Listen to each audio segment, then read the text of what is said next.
स्वागत है आप सबका। और हम एक बार फिर से हाजिर हो गए हैं एक नई कहानी के साथ। आज हम सुनाएंगे कुसुमपुर का रहस्य। यह कहानी एक गांव की है जहां रहस्यमय घटनाओं ने लोगों की रातों की नींदें उड़ा दी थीं। गांव का नाम था कुसुमपुर, जो घने जंगलों के बीच बसा हुआ था। इस गांव की खास बात यह थी कि यहाँ हर दूसरे तीसरे दिन कोई न कोई रहस्यमयी घटना घटित हो रही थी और लोग धीरे धीरे डर के साए में जीने लगे थे। कुसुमपुर में हर कोई अब तक इन रहस्यमयी घटनाओं से डर रहा था, लेकिन कोई भी नहीं जानता था कि आखिर ये सब हो क्या रहा है।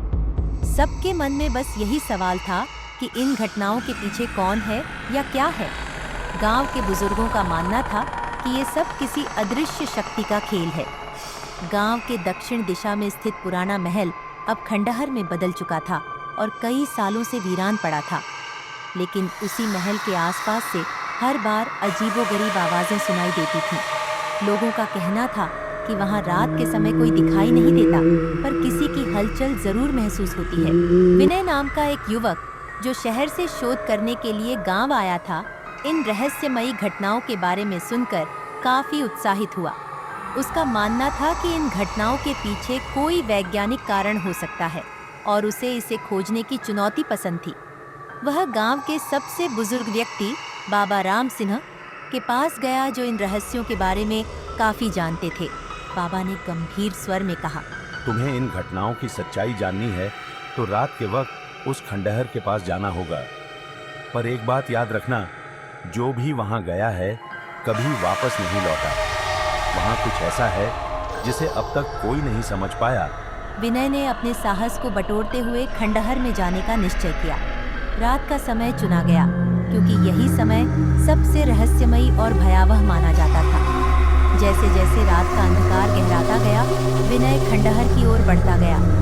रास्ते में हवाओं की सिहरन और पेड़ों की सरसराहट उसके दिल की धड़कन बढ़ा रही थी। उसने खुद को संभाला और खंडहर के दरवाजे तक पहुंचा।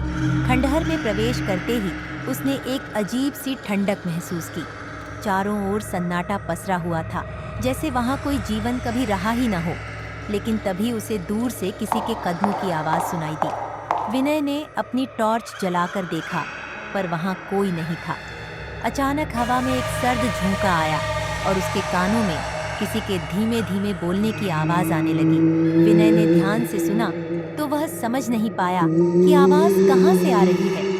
एक पल के लिए उसे लगा कि वह किसी भ्रम में है, लेकिन तभी खंडहर की दीवारों से एक छाया निकलकर उसके सामने खड़ी हो गई। उसकी आंखें चमक रही थीं और वह धीरे धीरे विनय की ओर बढ़ रही थी।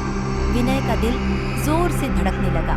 विनय ने हिम्मत करके पूछा, कौन हो तुम? उस छाया ने कोई जवाब नहीं दिया, पर वह उसकी ओर और तेजी से बढ़ने लगी। विनय ने भागने की कोशिश की, लेकिन उसके पैर जैसे जमीन से चिपक गए थे। उसके चारों ओर अंधेरा और गहरा होता गया और वह एक ठंडी हवा के झोंके के साथ बेहोश हो गया। जब विनय की आंखें खुलीं, तो वह खुद को खंडहर के भीतर एक अजीब सी जगह पर पाया। यह एक गुप्त कक्ष था जहां चारों ओर अंधेरा और नमी थी। तभी वहां एक बूढ़ा आदमी उसके सामने आया, जिसका चेहरा झुर्रियों से भरा था। उसने विनय की ओर देखा और धीरे धीरे बोलना शुरू किया। उस आदमी ने कहा, तुम यहाँ क्यों आए हो? इस जगह से दूर रहना ही तुम्हारे लिए सही होता। विनय ने कांपते हुए पूछा, तुम कौन हो और यहाँ क्या हो रहा है? मैं इस खंडहर का रखवाला हूँ। सालों पहले इस जगह पर एक बड़ा हादसा हुआ था। राजा के एक वफादार सिपाही ने यहाँ गुप्त खजाने को छिपाया था और उसकी रक्षा के लिए उसने अपनी जान तक दे दी। तब से उसकी आत्मा इस खजाने की रक्षा कर रही है। जो भी इस खजाने की तलाश में यहाँ आया, वह वापस नहीं जा सका। विनय ने हैरान होकर पूछा, तो क्या वह सिपाही की आत्मा अब भी यहाँ है? बूढ़े आदमी ने सिर हिलाते हुए कहा, हाँ, और वह किसी को भी खजाने के पास आने नहीं देती। पर तुम इस खजाने के पीछे क्यों आए हो? यह सिर्फ एक मृग तृष्णा है जो लोगों को बर्बाद कर देती है। मैं खजाने के लिए नहीं, बल्कि इन रहस्यों को समझने आया था। मुझे नहीं पता था कि इसके पीछे कोई आत्मा है। बूढ़े आदमी ने गंभीरता से कहा, यह आत्मा कभी चैन से नहीं रहेगी, क्योंकि उसकी मृत्यु अकारण हुई थी। अगर तुम इसे रोकना चाहते हो तो तुम्हें उस आत्मा का न्याय करना होगा। उसे शांति तभी मिलेगी जब उसकी हत्या का बदला लिया जाएगा। विनय ने बूढ़े आदमी की बात सुनी और निश्चय किया कि वह उस आत्मा को न्याय दिलाने के लिए सब कुछ करेगा। उसने उस रात खंडहर में वापस जाने का फैसला किया। इस बार वह पूरी तैयारी के साथ गया। वहां पहुंचते ही फिर से उसे वही छाया दिखाई दी, लेकिन इस बार विनय ने भागने के बजाय उसका सामना किया। उसने आत्मा से कहा, मैं यहाँ तुम्हें न्याय दिलाने आया हूँ। मुझे बताओ कि तुम्हारी हत्या किसने की थी? आत्मा कुछ पल के लिए चुप रही। फिर उसके सामने एक दृश्य उभरने लगा। वह दृश्य था उस सिपाही की हत्या का, जहां उसके ही साथी ने उसे धोखा देकर मार दिया था। आत्मा ने धीरे धीरे अपना हाथ उठाया और विनय को खजाने की दिशा दिखाई। विनय ने वहां जाकर देखा तो एक कंकाल मिला जिसके पास एक पत्र पड़ा था। उस पत्र में सिपाही की हत्या की सारी सच्चाई लिखी हुई थी।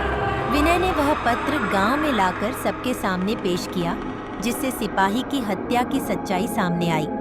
गांव के बुजुर्गों ने उस आत्मा के लिए एक पूजा आयोजित की और उसकी शांति के लिए प्रार्थना की।